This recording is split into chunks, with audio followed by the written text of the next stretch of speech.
नमस्कार। क्या आपने देखा है कि सोने और चांदी की कीमतें हाल ही में आसमान छू रही हैं? हर कोई पूछ रहा है, ऐसा क्यों हो रहा है? क्या अब इसमें कूदने का सही समय है या हमें गिरावट का इंतजार करना चाहिए? बने रहें, क्योंकि मैं इस उछाल के पीछे के असली कारणों को बता रहा हूं। इन धातुओं ने सालों से कैसा प्रदर्शन किया है और निवेश करून के सबसे स्मार्ट तरीके सभी भारत में रिटेल इन्वेस्टर्स के लिए बनाए गए हैं। तैयार हैं? चलो इसमें उतरते हैं। तो अभी चीजें कहां खड़ी हैं? 2025 में सोने की कीमतें लगभग RS900 प्रति 10 ग्राम तक पहुंच गई हैं और चांदी लगभग RS108 प्रति किलो पर ठंडी है। यह पिछले साल में सोने में 20% से अधिक की वृद्धि है। न केवल कीमत, बल्कि इन्वेस्टर का कॉन्फिडेंस भी बढ़ रहा है। बड़ा सवाल, इस पागलपन को क्या चला रहा है? चलो इसे तोड़ते हैं। इस बुल रन के 3 मुख्य कारण हैं। पहला, ग्लोबल टेंशन। रूस यूक्रेन जैसे संघर्षों, ईरान इजराइल स्टैंड ऑफ और कुल मिलाकर अनसर्टेनिटी के साथ हर कोई अपने पैसे के लिए एक सुरक्षित जगह तलाश रहा है और सोना हमेशा से सेफ हेवन रहा है। दूसरा, इन्फ्लेशन और करेंसी फ्लक्चुएशन। कीमतें बढ़ रही हैं, डॉलर और रुपये दोनों तेजी से झूल रहे हैं। फिक्स्ड डिपॉजिट और ट्रेडिशनल बॉन्ड्स इन्फ्लेशन के साथ तालमेल नहीं बिठा पा रहे हैं, इसलिए इन्वेस्टर्स हेज के रूप में सोने की ओर भाग रहे हैं।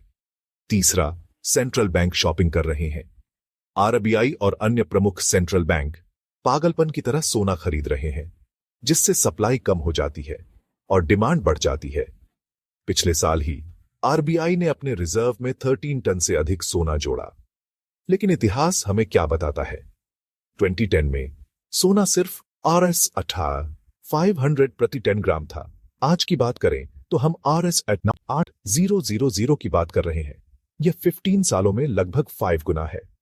चांदी की कहानी भी वैसी ही है, हालांकि इसके औद्योगिक उपयोगों के कारण यह थोड़ी अधिक वोलाटाइल है। लेकिन लॉन्ग टर्म ट्रेंड, सोना और चांदी दोनों ने समय के साथ सॉलिड पॉजिटिव रिटर्न दिए हैं। ठीक है, तो क्या आपको अभी खरीदना चाहिए या इंतजार करना चाहिए?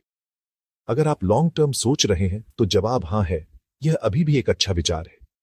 सोने की कीमतों में गिरावट, वे वास्तव में अवसर हैं यदि आपके पास एक लंबा क्षितिज है। एक स्मार्ट कदम, सोने के निवेश को एसआईपी की तरह माने, हर महीने थोड़ा थोड़ा खरीदें।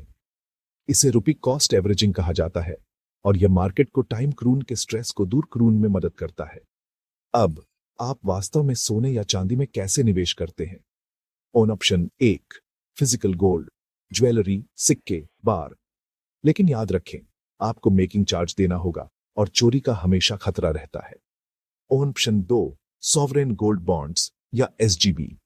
ये सरकार द्वारा जारी किए गए बॉन्ड हैं जो सोने की कीमतों से जुड़े हैं। आपको 2.5% वार्षिक ब्याज मिलता है और यदि आप 8 साल तक रखते हैं तो कोई कैपिटल गेन टैक्स नहीं होता है। और ऑप्शन 3, गोल्ड ईटीएफ या म्यूचुअल फंड। उन्हें अपने डीमैट अकाउंट के माध्यम से खरीदें, कोई स्टोरेज की चिंता नहीं। सुपर लिक्विड 4 डिजिटल गोल्ड, इसे फोनपे या पेटीएम जैसे ऐप्स पर खरीदें। यह आसान है, लेकिन आपको थोड़ा जीएसटी और कस्टडी चार्ज देना होगा।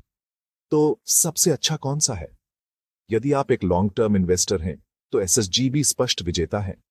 आपको ब्याज, टैक्स बेनिफिट्स और कोई स्टोरेज या मेकिंग चार्ज नहीं मिलता है। ईटीएफ और डिजिटल गोल्ड लिक्विडिटी के लिए बहुत अच्छे हैं। ज्वेलरी, वह पहनने के लिए है, निवेश क्रून के लिए नहीं। चलो इसे समेटते हैं। सोना और चांदी सिर्फ ट्रेडिशन के बारे में नहीं है, वे स्मार्ट इन्वेस्टमेंट हैं, खासकर अनिश्चित समय में। यदि आप अपने पोर्टफोलियो का 5 to 10% सोने में रखते हैं तो आप जोखिम को बड़े पैमाने पर संतुलित कर रहे हैं। अगर आपको यह उपयोगी लगा तो लाइक और सब्सक्राइब करें और मुझे कमेंट्स में बताएं आप अपना सोना कैसे खरीदते हैं। देखने के लिए धन्यवाद।